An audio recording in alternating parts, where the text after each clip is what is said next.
that work? Is that right? Okay, great. Well, thanks very much for that kind introduction. It's a great honor to be here. My grandparents would be proud, and I hope we'll enjoy each other's company. So the book is about the Casablanca Conference of January 1943, where FDR and Churchill met in Morocco in a war zone with their combined high command to plan the offensive stage of the war. So we don't need much more introduction than that. I've got a bunch of poster board items here that I'll be doing my own Vanna White imitation for, but we'll get started, if we can, with a...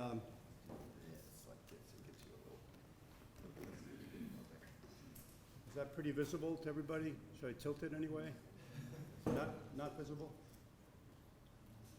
Okay. Okay, so this is a map we had made for the book, which illustrates the state of the war in January of 1943, which in a word is terrifying. If you look at those Asian and Pacific and European theaters, starting with the Pacific, in black you've got Japan proper, which included all of Korea and all of Taiwan, which Japan had annexed decades earlier. And around all of that in darker gray are the occupied territories that Japan held as of January 1943, which, by the way, was pretty much the apex of the Axis success in World War II, just as the Allies were meeting about, to discuss how to defeat them. And you can see that Japan dominated the entire Western Pacific right up to the coast of Australia at that point. And although the Japanese Navy had been checked at Midway and the Battle of the Coral Sea a few months earlier on an offensive level, they could no longer really conduct much by way of offense, but they were dug in deeply, as you can see, and it was going to be a very tough nut to crack. On the European side, again, we have the two Axis powers, Italy and the German Reich in black. The German Reich included Germany, Austria, most of Czechoslovakia, and other German-speaking areas that they had annexed. And around it in dark gray are all of the territories that the Germans had occupied by this time and controlled. And in the light gray around that, the rim of that, most of it, are the so-called neutral countries in Europe at that time, only one of which, Iceland, way up in the upper left corner, was pro-Allies. The others were all pro-German, including Switzerland, Sweden, Spain, Portugal, to a large extent Turkey. So if you look at that map of Europe, you've essentially got almost total Axis control of the whole continent of Western Europe, extending far into Russia. So the Allies had, as I say, had won, the Americans had won two big naval battles in the Pacific, and the British had just a few months earlier won a major victory at El Alamein in Egypt when Montgomery and Alexander defeated Rommel there, which was the first time that the British had ever defeated the Germans in battle, ever. They had been driven out of France, Crete, Norway, every other place they had fought the Germans, which was by far the most capable, evil force, military power that the world had ever seen. Don't have time to get into it, but outmanned, outgunned, out-officered the Allies almost throughout the entire war. So this is one heck of a challenge that they face here.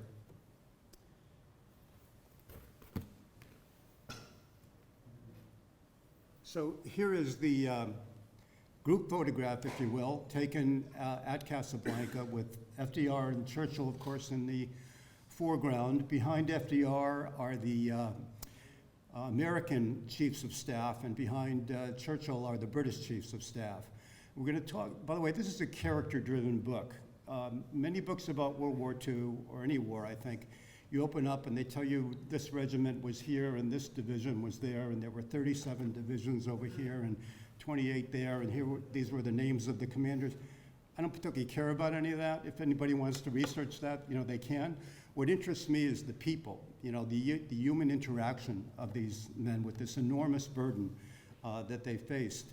At this point, the war could have gone either way, and the decisions they made in this conference were pretty much going to decide that outcome. So it's hard to think of a heavier burden than that. We'll talk individually about two of these gentlemen, so I'll skip them. But starting on the left, on the American side, is General Henry Arnold, Hap Arnold as he was called, who was the commander of the American Air Forces, which were not a part of the, not a separate service at the time, that came years later, but part of the Army. But General Arnold was effectively the chief of staff for the Army Air Forces and had built them really out of almost nothing to a very substantial Air Force indeed by the late 30s. I always like to say that if anybody needed, if Arnold ever needed to establish his military credentials as an early Army aviator, he had a drop-dead line. The Wright brothers had taught him to fly. He was one of two Army aviators when he joined the Infant Army Air Forces, which came up to 24 within a few months. 18 of those 24 crashed and died in training, flying bicycles with wings, if you can picture that. So next to Henry Arnold is the commander of the American Navy, the Chief of Naval Operations, Admiral Ernest J. King. I don't think King is very well known anymore. You have to be a real World War II buff or a Navy buff to really know anything about Ernie King. But he led the US Navy from before Pearl Harbor until after the victory. So from start to finish. And as I say in the book, Admiral King, the United States Navy was both blessed and cursed by the leadership of Admiral King. Blessed because there was no more brilliant naval strategist in the world than Ernie King. He really masterminded the Pacific War from start to finish. And going back in your mind to that map of what they were up against there, did a masterful job moving, relentlessly across the Pacific. Cursed because there was probably no more miserable human being in America than Ernie King. Obnoxious by design, petty beyond belief, uncooperative every time he had the opportunity. At one point, General Eisenhower wrote in his diary, one way to win this war might get somebody to shoot King.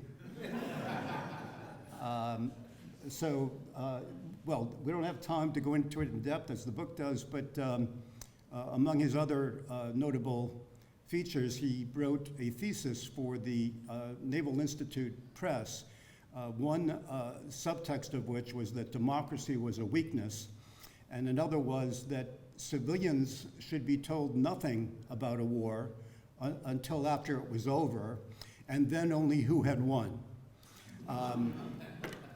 One of his colleagues said Ernie King wouldn't give you the time of day. He would sell you the time of day, but he wouldn't give it to you. On top of all of that, he was a world-class Anglophobe. So here he is meeting with the British High Command and Churchill, which makes for a lot of fireworks, which the book discusses. Next to King is George Marshall. We'll talk about him separately in a minute. Behind Churchill, the British Chiefs of Staff, on the left end there, in the naval uniform, is Admiral Dudley Pickman Pound, who was the first Sea Lord, commander of the Royal Navy. His father was a London barrister. His mother was a Boston Brahmin from a long line of seafarers. So, by the way, many of these folks on the English side had American mothers for reasons we don't have time to get into. Pound was a bright, likable, kind of cheerful man, well into his 60s, past the age of retirement at 65, which Churchill had waived in his case, had joined the Navy at 13 in 1888. So he's got some experience behind him. Next to Admiral Pound is the Chief of the Imperial General Staff, General Alan Brooke, and we'll talk about him separately in a minute too. And then finally to Brooke's left is the commander of the Royal Air Force, Charles Frederick Algernon Portal, who was a genuine British aristocrat, landed aristocrat, went to Winchester College, Oxford, After that, a true aristocrat, and also the British officer who the Americans liked and trusted the most. Very direct, very honest, super bright, in command of the RAF at the age of 49, and a very impressive figure that the Americans relied on heavily. Sort of the typical standard British gentleman, but capable of temper. Churchill at one point said, he berated me like a pickpocket in front of the American ambassador. So this is no shrinking violet either.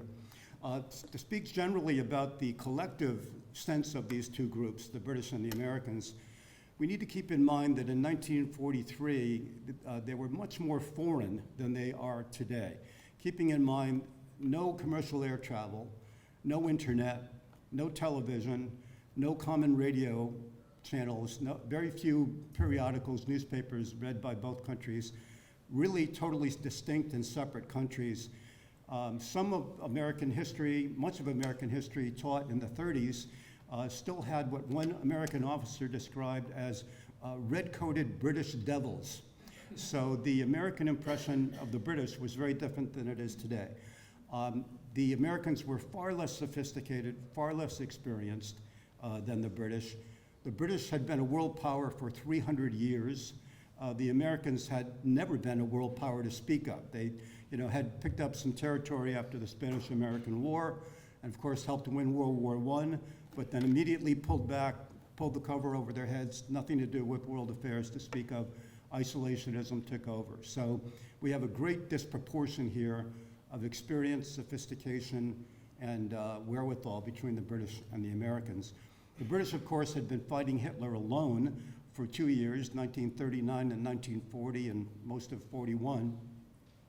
And as General Brooke once said, had been hanging on by our eyelids. They knew that the Americans were going to rescue them and had the resources to do that. Agriculture, land, industry, limitless hubris, if you want to call it that, had never lost a war, and were coming in with this can-do American attitude. But there was a great deal of imperial condescension coming across the conference table from the British to the Americans. At one point, one of the British officers said the Americans were friendliness itself, loyal, trustworthy, hardworking, brave, and reliable, all of which could be said about a border collie, if you want to break down. So it's sort of typical British approach to demeaning someone by saying all those things in a way. Marshall, on the other hand, said the British trusted us much more than, sorry, let me get it right. The Americans often suspected the British of underhandedness, skullduggery, two-facedness, rightly sometimes and wrongly most of the time. But the British, as Marshall said later, thought that we weren't smart enough to be treacherous. So you get the kind of sense of the dynamic here. So here we have George Marshall, who was the Chief of Staff of the U.S. Army, most famous, of course, for the Marshall Plan after the war, the great reconstruction of Europe that he oversaw as Truman's Secretary of State. But Marshall was a military man through and through. Although he was not the chairman of the Joint Chiefs of Staff, he effectively was, just by sheer force of character. If you look at that face, I think it's a very telling portrait of George Marshall. Dean Acheson, who succeeded him as Truman's Secretary of State, said that Marshall's very presence in a room was a striking and communicated force. The man had such a strength of personality and character and integrity that he just kind of took control of a room by walking into it. Not a brilliant man, never would have described himself as brilliant, but smart enough, hardworking, and just a tremendous military presence about him.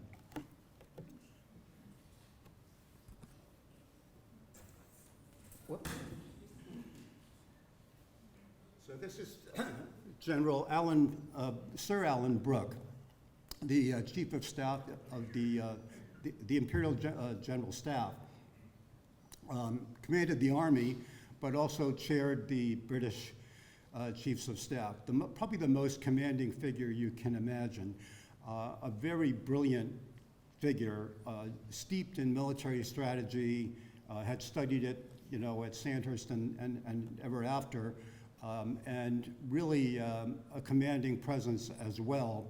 Not an easy man to deal with, short-tempered, stubborn, difficult, very tough on subordinates, was famous for breaking a pencil in half at a meeting, as he would say, "I flatly disagree," and break the pencil in half. So that kind of character. His informal code name was Colonel Shrapnel, which was given to him by a subordinate. He did have another side to him. He was, in addition to all of that, he would not want to let anyone know, but he wrote a very telling, interesting diary throughout the war in the form of a letter to his wife that he would write every night. My evening talk with you on paper, as he called it. And it's very revealing, very interesting. In addition to all the military end, Brooke was a world-class ornithologist and a bird photographer, a well-known bird photographer, nature lover, wrote a really talented artist, wrote beautifully illustrated letters to his mother. So there's a sensitive, interesting side to Brooke, apart from that Colonel Shrapnel presence that he projected. But a difficult guy, and you can just picture, and we'll see it in a picture, Brooke opposite King at the table, and the interaction between them is really pretty fascinating. So this is a plot plan drawn by the Army Corps of Engineers of the site of the Casablanca Conference in kind of a wealthy exurb of the city. What you can see in the middle of the plot plan, a circle with an oblong building in it. That's the ANPA Hotel, which is where the conference was held. It's a very first-class kind of Art Deco 1930s hotel in a resort area overlooking the sea. And the American and British Army, I should have had this, I should have said this when I had the map up, but American and British joint Anglo-American force had taken North Africa in October of 1942, all but Tunisia, which the Germans still held. And so there was a very large Anglo-American army in North Africa. And one of the big issues at the conference was what to do with that army. Are we going to use that army in the Mediterranean to start with, or are we going to ship them up to Britain to cross the Channel? But before we get to that strategic issue, just physically, you've got the hotel in the middle here where the conference was held, and surrounding it were 14 or so very luxurious villas owned by wealthy Moroccans and wealthy Europeans, all of whom were politely escorted elsewhere for the purpose of the conference. I'm sure not without the occasional scene, but the Americans took over that entire resort complex, if you will, and threw a mile of barbed wire around it. You can see the red barbed wire on the plot plan, surrounded by tanks, anti-aircraft guns, fighter planes circling overhead day and night, elite American troops, British Marines. You couldn't imagine a more heavily defended area. And of course, everybody knew something was happening there. Everybody in the vicinity, you couldn't miss it, but nobody really knew what. And there was all kinds of crazy rumors going around. The Pope was supposedly there with the Emperor of Ethiopia and all kinds of crazy stuff. Nobody came up with the craziest rumor, which was that FDR and Churchill and their entire high command were in one place in a war zone after the Germans had bombed Casablanca 2 weeks earlier. So one flight of bombers could have decapitated the entire Allied military in one strike. The reason that that didn't happen is maybe the most interesting little vignette of the whole story. A Spanish spy in the pay of the Germans. By the way, Casablanca was riddled with Axis spies. Anybody who's seen the movie will remember that. And one of them was a Spanish-speaking spy who sent a wire to Berlin in Spanish that said, among other things, FDR and Churchill are meeting in Casablanca. Some poor German officer translated Casablanca as White House. So I don't know what became of him, but had he been more acute, the war would have turned out differently. So the Germans never really knew what was going on there, thankfully for all of us.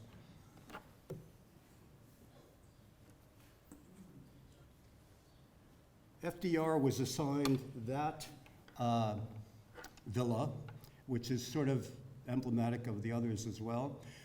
Churchill immediately dubbed it the White House, which everybody picked up on, of course. It was the White House throughout the conference. And again, kind of an Art Deco, 1930s, Moroccan modern, it was called.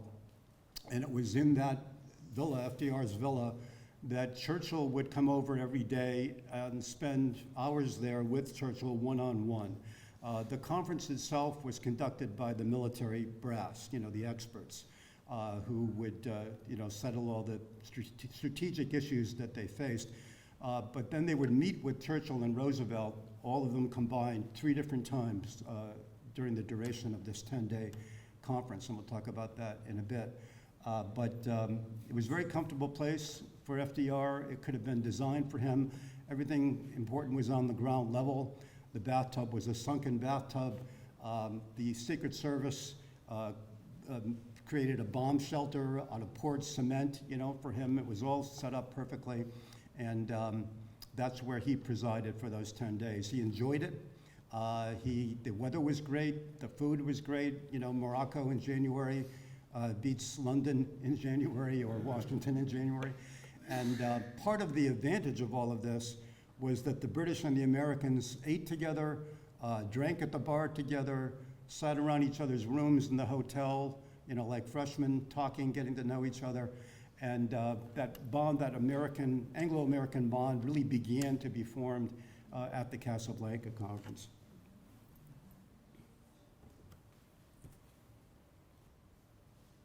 So here we have the conferees photographed formally, before they began one of their meetings. You see that line up on both sides of the table there, and some other names and faces we don't have time to get to.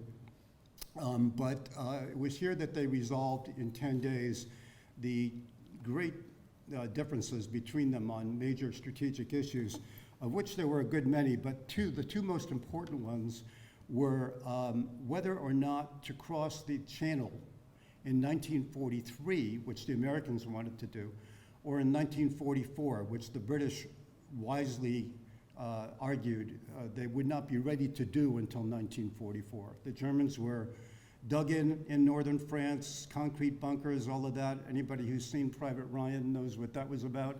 And the Americans had very thin forces in England at the time, very thin air power in England, and it would take them a year to build that up and get them across the ocean and such before they could be ready to cross the channel.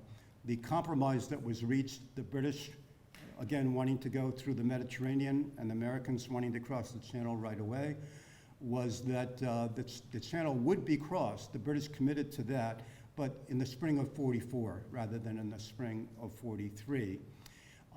And on the other end of that, the British firmly believed that attacking up through the Mediterranean was the best way to go in 1943. The reason for that was the Germans were heavily positioned and dug in France, and fighting, of course, the Russians in a vital element of this war on the Russian front. To come up through the Mediterranean, if you picture Italy and Sicily and Corsica and Greece, all these sort of fingers coming down into the Med, as Brooke described it, they wouldn't know where they were coming. They would see the landing craft lined up on the beaches ready to go, but they wouldn't know if they were going to Greece or southern France or Italy or where. So they'd have to spread themselves out thin, and then the Allies could pick a spot where they outnumbered the Germans and could outfight the Germans and do that one after another until they had opened up shipping in the Mediterranean, drained German forces from northern France and Russia, and be in a position then to cross the channel successfully in 44. And that's the arrangement that was ultimately agreed to.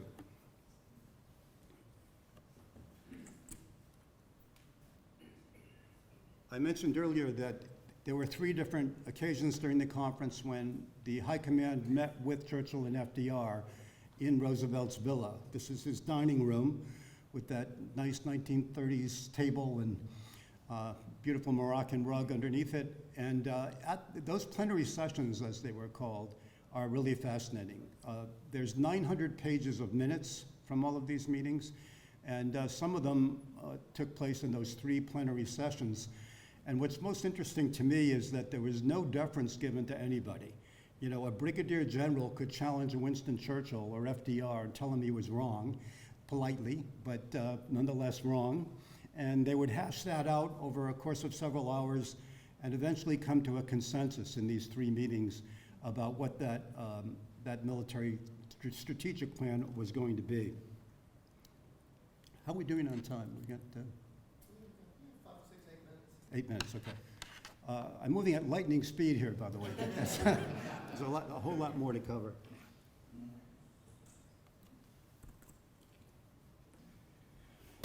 So in the middle of the conference, FDR insisted on going to review American troops in North Africa who were on their way into combat in Tunisia against the Germans. No American had yet fought a German in World War II in January of 1943. Not a single American bullet had been fired in Europe. Not a single American bomb had been dropped on Germany. This was all the British war up until this point. But this great American army was all set to go into Tunisia, which they did. And a few days before they did that, FDR came by in his Jeep.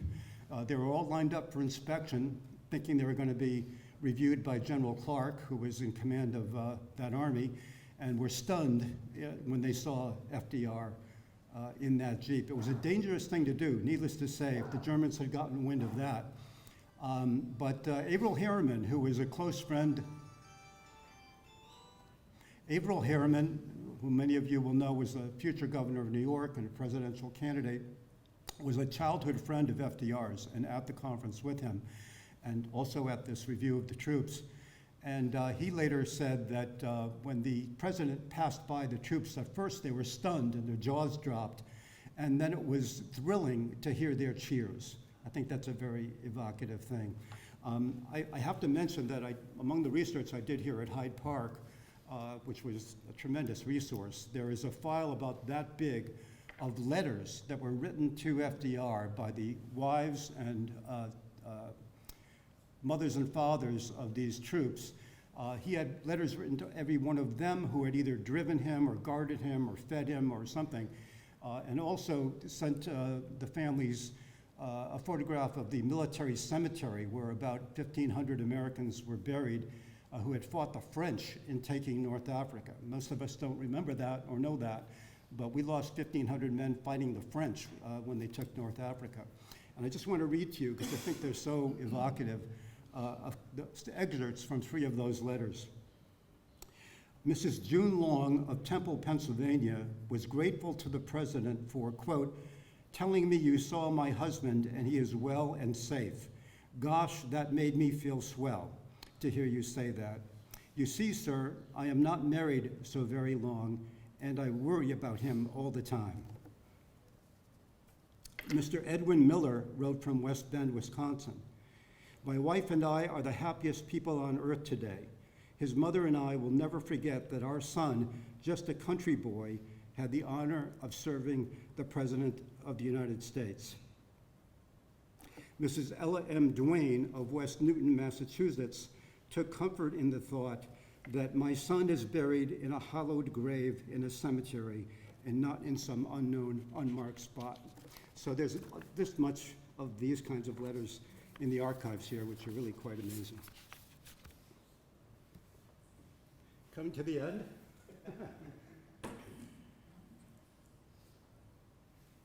All of this was top secret, of course. No one knew it was going on, but the American authorities had war correspondents flown in from Algeria to Casablanca, all in uniform. They were all sworn in as officers of the British, American, or Canadian Armed Forces to be subject to military orders, heavy censorship, but they were all flown in not knowing who was going to be there or why they were there.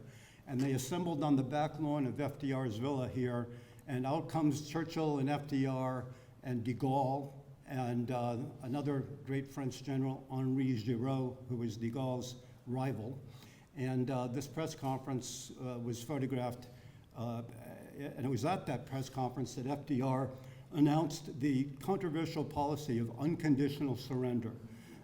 Almost every war in history had been resolved by negotiation. Every American war certainly had.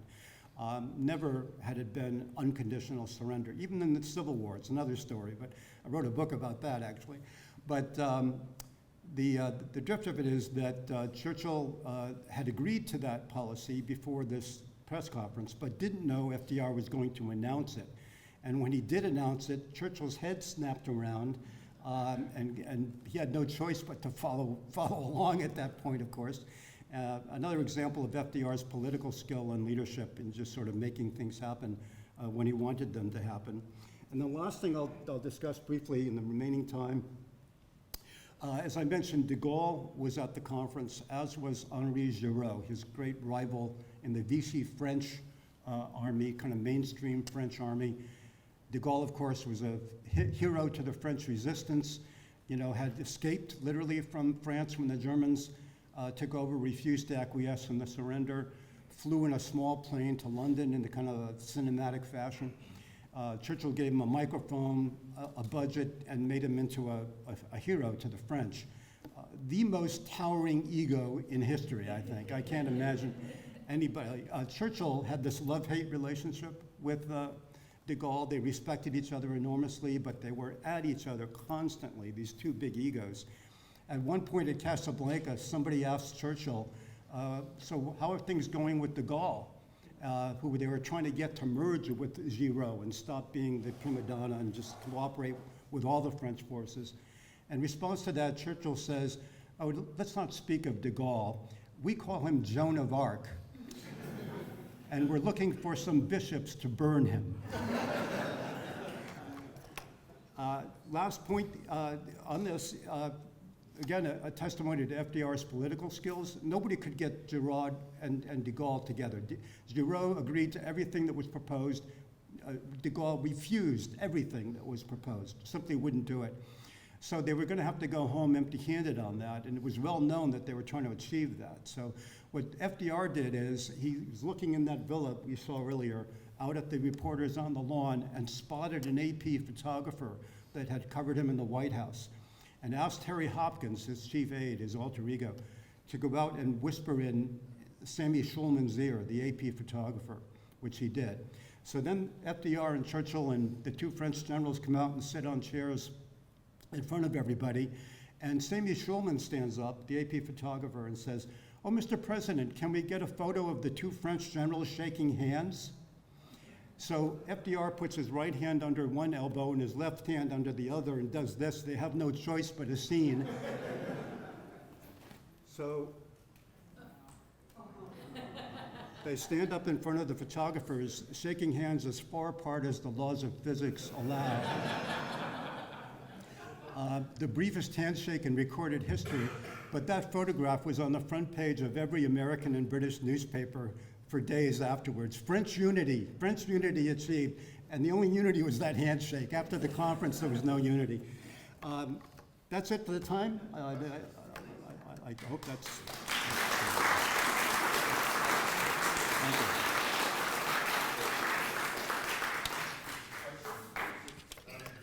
So, Was it at Casablanca that it was evident that America was the waxing power and Britain the waning power? yeah, absolutely. Everybody... Was this the moment that ended? Yeah, everybody knew that. And as I said earlier, the British had carried this war alone, really, for years, barely hanging on by their eyelids, as Brooke said. But everybody knew that the Americans were going to be the ascendant power. And it was at Casablanca that the British had their final moment of dominance, because it was their strategy that was adopted, thankfully, because it was a successful strategy, far more sophisticated than the American strategy, which was just land us in France and we'll go right to Berlin, which the British did not find compelling. So, having been driven out of France with their tail between their legs and Norway and Crete, they knew what they were up against. But the Americans were known to be on the upswing, and this was the last moment, really, when the British were in charge, more or less. How did they get Casablanca given that it had been attacked 2 weeks previous? And what if the Germans had interpreted the spy message correctly? What would have happened had the Germans attacked? Well, to start with that, if they had interpreted it correctly, there would have been a flight of Luftwaffe bombers there in about 3 hours. They came from southern France, 3 hours away, and as I said, had just bombed Casablanca 2 weeks earlier. So it's really kind of almost reckless, really, to have done this. But the reason they did it was that that vast Anglo-American army was in North Africa. So all the senior generals and commanders, you know, Eisenhower and Patton and Alexander, and many of the other major on-the-ground leaders were there in North Africa. And it was easy for Churchill to get there, a lot harder for FDR to get there, for a 4-leg flight over 3 days in a wheelchair at 64. So that in itself was a feat. But they picked it for that reason. Yes, ma'am. Yes, since you mentioned that you're interested in the personalities, I'm a docent here, so I'm always reading, more about so I can learn more. I have been asked about how Churchill and FDR really felt about each other, and it's all over the net. So what is your opinion? How would you characterize how they really felt about each other? I'd say there were 3 phases to it. The first one was very bad. FDR and Churchill met briefly in 1918, toward the end of World War I, when Churchill was First Lord of the Admiralty and FDR was Assistant Secretary of the Navy. They met at a London dinner. Churchill was 7 years older than FDR and more important, and snubbed him. I mean, just basically said hello and turned his back and walked away. And FDR was not pleased and never forgot it. And then late in the 30s, he was getting word from friends in London that Churchill was going around saying he didn't think much of FDR and less of the New Deal.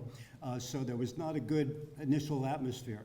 But when they first met in 1941 in Newfoundland, a personal warmth began then and grew in their subsequent meetings. And by the time they met here in Casablanca, they were really good friends and much admired each other, liked each other. At one point, FDR said, "It's fun to be in the same century with you," which I thought was interesting.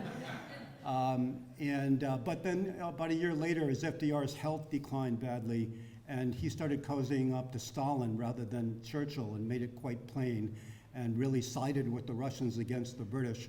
So not like in a military way, but in strategy and such. And so it kind of soured toward the end. Yes. What, if anything, was talked about or decided here regarding Russia and the possibility of an Eastern Front, or any of that was going on, since Stalin was an ally at this point, Yeah. but wasn't involved in this? Stalin was not there because, good reason, the Battle of Stalingrad was going on at that very time. So he and his military high command were in the Kremlin and had a good excuse. But the holding of the Russian front was essential, to winning the war. If the Russians had lost that war and been conquered by the Germans, there'd have been no getting the Germans out of Europe. They'd still be there now, I think. So it was really crucial to do that. And the key to that was to draw German forces from the Russian front. And the thought was, by attacking up through the Mediterranean, we're going to draw their aircraft, we're going to draw their troops, and from northern France, which it did.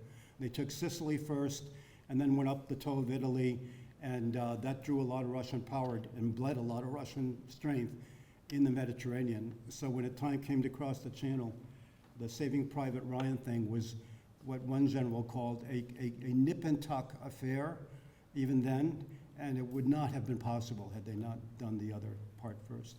Why didn't they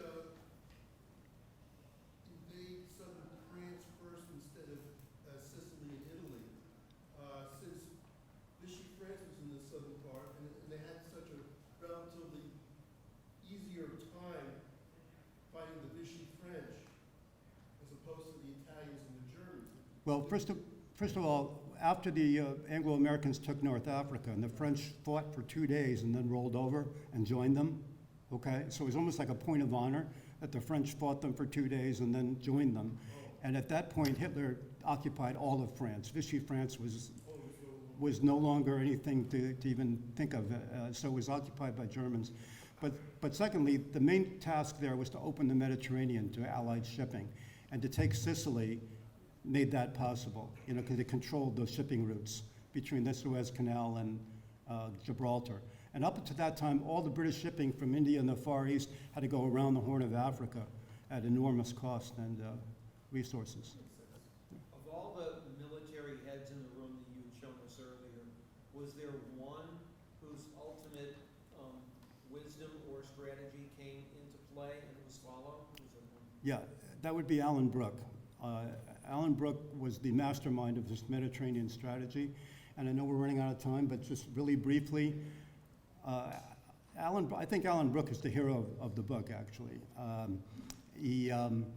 I communicated with his granddaughter, by the way, who was thrilled with the book, much to my pleasure. But Brooke was no armchair general. He had commanded the British Expeditionary Force in France in 1940 when they were rescued in Dunkirk. Everybody knows about how the British forces were lifted off by small boats and yachts and merchant ships and the rest, but nobody thinks about how they got there.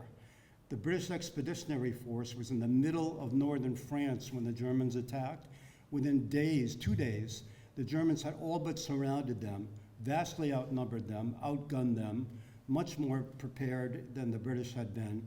And it was Brooke who designed this incredible strategy to get them 40 miles from where they were to Dunkirk. At the time the plan was made, Brooke said privately to his senior commanders, "It will take the hand of God to save a quarter of our men." They saved 95% of them, which is really quite a testimony to Brooke. Thank you so much.